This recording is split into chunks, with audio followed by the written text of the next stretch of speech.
Bienvenidos a esta nueva exploración. Hoy nos metemos de lleno en un material que es, francamente fascinante. Y muy polémico. Sí, bastante. Se trata de un análisis del sistema judicial de los Estados Unidos. Lo sacamos de un texto que se llama La Cúpula de Toga, el Poder Judicial estadounidense. Un título que ya de por sí dice mucho. Totalmente. Y la idea central que plantea su autor, Andrei Bezrukov, es para sentarse a pensarla. Sostiene que el Poder Judicial no es solo una de las tres ramas del gobierno, sino que es Mucho más que eso. mucho más, sí, de lejos la estructura más importante y poderosa de todo el país. Pero no se queda ahí, lo describe como una especie de club cerrado de la élite. Ajá. Una cúpula que, según él, funciona por encima de lo que decida la gente o los políticos en las urnas. Así es. Y nuestro plan para hoy es justamente desmenuzar esa idea siguiendo el hilo del texto. Queremos entender por qué el autor usa una palabra tan fuerte como oligarquía. Que es una palabra muy cargada, sí. Veremos cómo, según él, es el camino para ascender en ese mundo tan cerrado y sobre todo vamos a intentar responder la pregunta del millón. ¿De dónde sacan tanto poder? Claro. Un poder que según este análisis les permite pasar por encima del presidente y del Congreso. La misión es entender la maquinaria interna de este sistema, pero siempre, y esto es importante, tal como la describe la fuente. Perfecto, pues vamos a desmenuzar esto, porque la primera idea que te golpea al leerlo es esa palabra, oligarquía. Es una acusación muy seria. Muy seria, totalmente. No habla de una oligarquía de multimillonarios, aunque pueda haberlos. El argumento es mucho más sutil. A ver, Se refiere a una oligarquía cultural, ideológica. El texto afirma que el sistema judicial es el último gran bastión de la élite fundadora del país. la élite original. La élite blanca, protestante, de lo que se conoce como Nueva Inglaterra.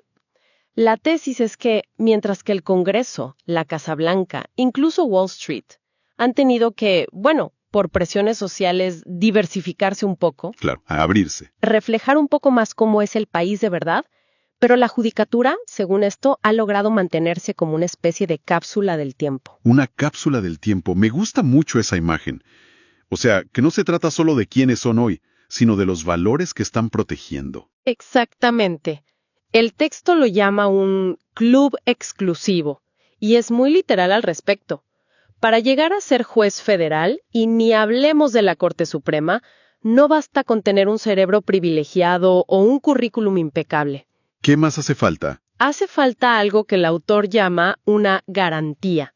Es como si necesitaras que los miembros más viejos del club pongan la mano en el fuego por ti, Vaya, que aseguren que eres uno de los suyos. Y esto va más allá de ser republicano o demócrata. Es un código cultural, una forma de ver el mundo, una afinidad que es casi invisible para quien está fuera. claro, no es algo que puedas poner en tu hoja de vida. Es interesante ese contraste que mencionas. Uno ve la política y es un campo de batalla constante, muy expuesto. Sí, al público. Pero este análisis presenta la judicatura como, no sé, como un monasterio, inmune al ruido de afuera. Es una analogía perfecta. La fuente subraya ese contraste.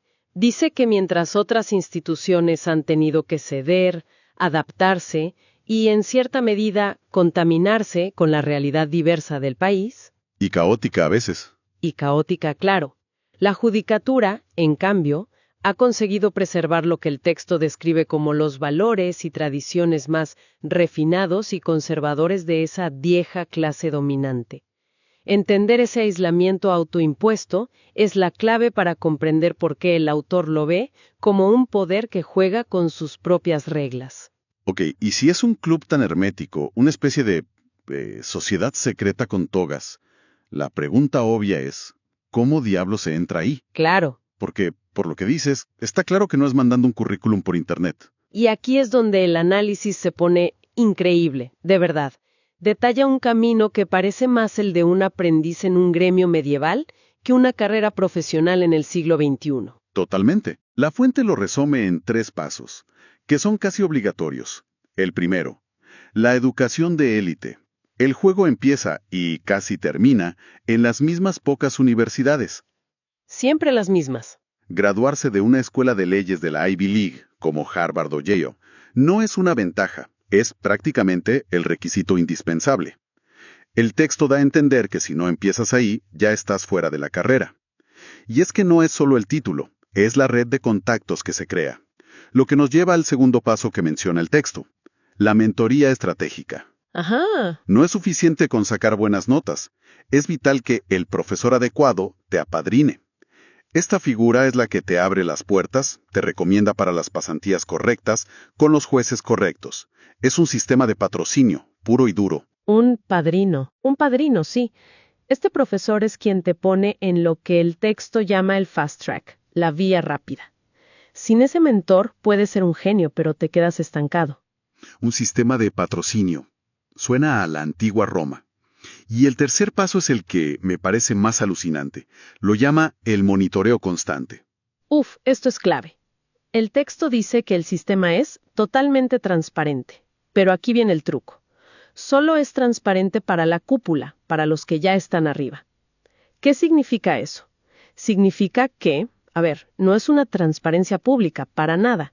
Es un sistema de vigilancia interna. ¿De vigilancia? Sí.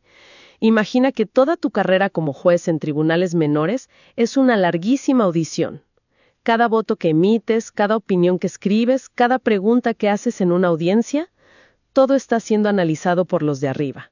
¡Wow! No buscan al más innovador o al más brillante. Buscan al más confiable. Exacto. Buscan al que no va a desviarse del camino. Es un control de calidad brutal para asegurarse de que solo los más fieles a esos valores lleguen a la cima. Me parece increíble esa idea, porque uno se imagina a un juez como un árbitro imparcial, pero según este análisis, la cualidad más valorada para ascender no es la imparcialidad, No. sino la lealtad a un grupo. Cambia toda la perspectiva. Es un circuito completamente cerrado. Totalmente. Y esa es la conclusión a la que llega el autor. No es un sistema donde compites en el mercado de las ideas para que el público te elija. Es un proceso de selección interna, casi de clonación, donde la conformidad y la lealtad al grupo son las monedas de cambio más valiosas. Entonces, si vamos uniendo los puntos, tenemos un club súper exclusivo con un proceso de entrada que parece una iniciación secreta. Sí. Y una vigilancia interna constante para asegurar la lealtad. Cuando lo pones todo junto, el panorama que describe el texto es el de un sistema que parece chocar frontalmente con las ideas más básicas de una democracia. Exacto. El análisis argumenta que le faltan los pilares democráticos fundamentales, y es muy directo al enumerarlos. A ver, ¿cuáles son? Primero, el más obvio. Los jueces federales no son elegidos por el pueblo. Nadie vota por un juez de la Corte Suprema. Nadie. Segundo, como consecuencia directa, no le rinden cuentas a nadie. Si un presidente o un congresista toma una decisión que enfurece a la gente, puede perder su trabajo en las siguientes elecciones. Claro, lo pagan en las urnas. Un juez federal, no. Está blindado. Y el tercer punto, que es el remate final. Sus cargos son, en la mayoría de los casos, vitalicios. Ahí está. Una vez que llegan, se quedan ahí para siempre, hasta que decidan retirarse o fallezcan. Están completamente aislados de los cambios de humor de la sociedad, de las nuevas generaciones, de las presiones políticas del momento. Y ese aislamiento es la clave de su poder, pero también es su mayor contradicción, porque en una democracia se supone que el poder emana del pueblo. Claro. El texto lo llama la ausencia de un mecanismo de retroalimentación. Un político vive en un ciclo constante de campaña, encuestas, reelección. Necesita, al menos en apariencia, escuchar a la gente para sobrevivir. Tiene que hacerlo. Los jueces, según esta perspectiva, viven en una burbuja. Sus decisiones pueden redefinir la vida de millones de personas, pero no hay consecuencias electorales directas para ellos. Esto plantea una pregunta muy seria sobre el rol de la rendición de cuentas en un gobierno. ¿Sí? ¿Qué pasa cuando una de sus ramas más poderosas está por diseño exenta de ella? Ahí es donde a mí me explotó un poco la cabeza. Porque si aceptamos la premisa de este análisis, que es un sistema con un déficit democrático enorme, ¿cómo se explica que sea, al mismo tiempo, la estructura más poderosa del país? Es la gran paradoja. Parece una falla fundamental en el diseño. Pero el texto es tajante. Afirma que el poder judicial está en la cima de toda la pirámide de poder político. Es la gran paradoja que expone el documento, sí. y para explicarla detalla las herramientas, las superpotencias que tiene esta rama. La primera y más evidente es su poder de veto absoluto. Veto absoluto. El análisis lo describe sin rodeos. La Corte Suprema puede bloquear cualquier orden ejecutiva del presidente y puede anular cualquier ley aprobada por el Congreso. Es el árbitro final y no hay apelación. Es decir, Imagina que el Congreso y el presidente se ponen de acuerdo en una ley crucial, la aprueban y 9 personas que nadie eligió pueden levantar la mano y decir, no, esto no va. ¿y se acabó la discusión? Se acabó. Es un poder inmenso. Y no es el único. El texto habla también de su autonomía. ¿Sí? Su autonomía total. Y esto es clave. El propio tribunal decide cuándo tiene jurisdicción, O sea, cuándo tiene derecho a intervenir en un asunto. No necesita que el Congreso o la Casa Blanca le pidan su opinión. Si ellos deciden que un tema es de su competencia, lo es. Esto les da una libertad de acción y una capacidad para fijar la agenda nacional que choca directamente con el mandato de los representantes que sí fueron elegidos. Y hay un tercer elemento que el análisis menciona, que es más sutil pero quizá igual de importante, su estabilidad y reputación. Esto me pareció muy agudo. sí, es un buen punto. Pone el ejemplo de cómo figuras como Donald Trump podían atacar sin piedad a otras instituciones, como la Reserva Federal, la Fed. Pero atacar al Poder Judicial es mucho más complicado. Es un punto excelente. Hay una especie de mística alrededor de la judicatura. Las togas negras, los edificios de mármol, la idea de que la ley es algo casi sagrado, Por encima de la política. por encima de la política sucia del día a día. Aunque el texto argumenta que esto es una fachada, esa percepción pública le otorga una legitimidad y una reputación que la hacen políticamente casi intocable. Claro. Criticar a un juez se ve mucho peor, es más arriesgado que criticar a un político.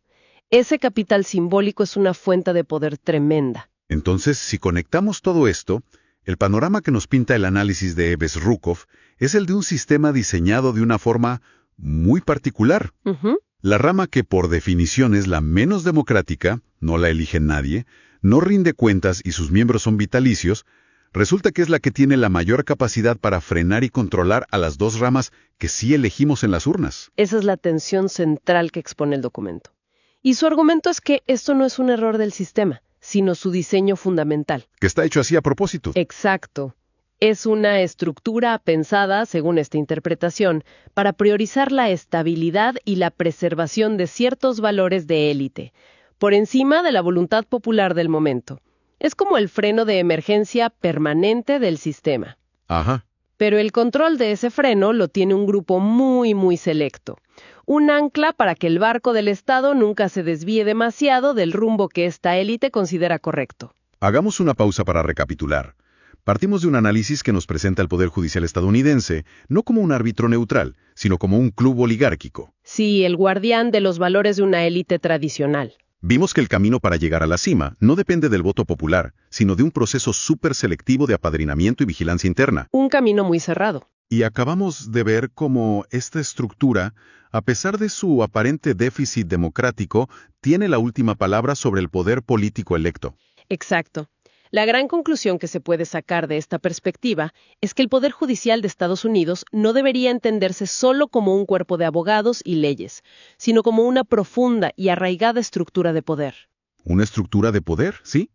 Una diseñada, según este análisis, para funcionar como un contrapeso definitivo aislado de las pasiones y los cambios, a veces impredecibles, de la opinión pública. En esencia, y siguiendo la lógica del texto, es el guardián del status quo. Y todo esto me dejó con una pregunta dando vueltas, una que el propio texto deja en el aire al final. A ver, nos deja pensando en los choques inevitables. Y la reflexión es esta.